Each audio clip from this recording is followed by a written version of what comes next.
तुमच्या बाळाची हाडं मजबूत व्हावीत आणि त्याचं वजन योग्य पद्धतीने वाढावं असं तुम्हाला नेहमी वाटतं का? तर निसर्गाने दिलेले एक सुपर फूड तुमच्या मदतीला नक्की येऊ शकतं. ते म्हणजे नाचणी. पण अनेक पालकांना प्रश्न पडतो, की नाचणी सत्व नक्की कधी सुरू करावं आणि ते बनवण्याची योग्य पद्धत काय आहे? आपण याचबद्दल सविस्तर माहिती पाहणार आहोत. साधारणपणे बाळ 6 महिन्याचं झालं, की आपण त्याला वरचा आहार सुरू करतो. हाच काळ नाचणी सत्व देण्यास सर्वात योग्य आहे. नाचणीमध्ये कॅल्शियम आणि आयर्न भरपूर प्रमाणात असतं, जे बाळाच्या वाढत्या वयातील हाडांच्या आणि रक्ताच्या वाढीसाठी अत्यंत आवश्यक आहे. आता पाहूया हे सत्व बनवण्याची घरगुती आणि सोपी पद्धत काय. बाजारातील तयार पाकिटं वापरण्यापेक्षा घरी बनवलेलं सत्व हे नेहमीच चांगलं आहे. यासाठी नाचणी स्वच्छ धुवून, वाळवून, हलकी भाजून त्याची बारीक पावडर करून ठेवा.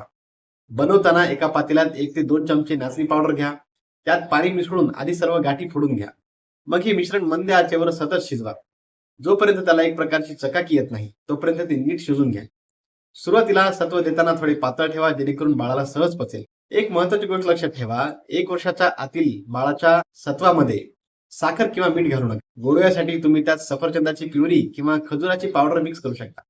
लक्षात ठेवा, नवीन पदार्थ सुरू केल्यावर तो सलग 3 दिवस देऊन पहा, जेणेकरून बाळाला त्याची सवय होईल आणि त्याला काही त्रास होत नाही ना, हे ते आपल्याला समजेल. आजच तुमच्या बाळाच्या आहारात या पौष्टिक नाचणीचा समावेश करा.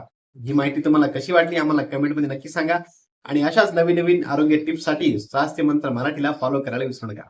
धन्यवाद.